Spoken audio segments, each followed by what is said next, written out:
1431-এর এত বড় একটা বিয়ের সিজনে নিজের বিয়ে ছাড়া একটা বিয়ে বাড়িও আমি খেতে পারলাম না। তীর্থের কাকের মতন বসেছিলাম একটা বিয়ে বাড়ির নিমন্ত্রণ পাওয়ার জন্য। তারপরে শেষে এই বিয়ে বাড়িটা আমাকে উদ্ধার করলো। সেখানে থেকে এত ভিড় ঠেলে একটা পাতা নিয়ে দাঁড়িয়ে আছি ফুচকা খাবো বলে। সে কাকু আমাকে দেখতে পাচ্ছে না আমার হাতটাকে। শেষে যাও বা পেলাম, টুপটাপ নিজের মুখে পুরে নিলাম। খেতে খেতে ভাবলাম, ও আমার বরটাও তো দাঁড়িয়ে আছে, একটা তো দিতেই লাগে। এইবার নিয়েছি কফি।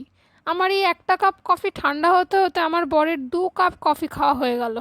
বাই দ্য ওয়ে, আমাদের কেমন লাগছে জানাতে ভুলো না একদমই। কফি খেতে খেতে চলে এসছে ব্রাইড, আর ব্রাইডকে গিফট দেওয়ার জন্য সবাই লাইন দিয়ে দাঁড়িয়েছিল।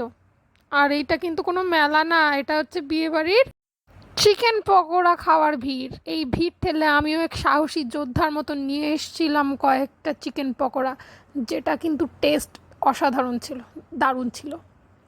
তারপরেই বসে পড়েছি খেতে, আর প্লেটে পড়ে গেছে স্যালাড। এখানকার স্যালাডগুলো দেখলাম একটু অন্যরকম করে কাটিং করা। চলে এসছে ভাত, ভাতের সঙ্গে এসেছিল ডাল, ডালের পরে দিয়েছিল একটা তরকারি, আলু ফুলকপি মাছের মাথা দিয়ে একটা ঘ্যাটের মতন, তারপরে দিয়েছিল বেগুনি, তারপরে এসছিল হচ্ছে চুনো মাছ।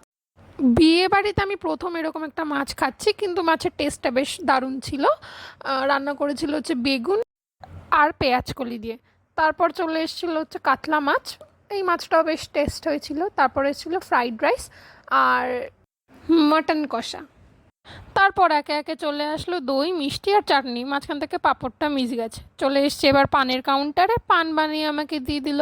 পান হাতে পেয়ে মুখে পুরে বাড়ি। টাটা, দেখা হবে পরের ভিডিওতে।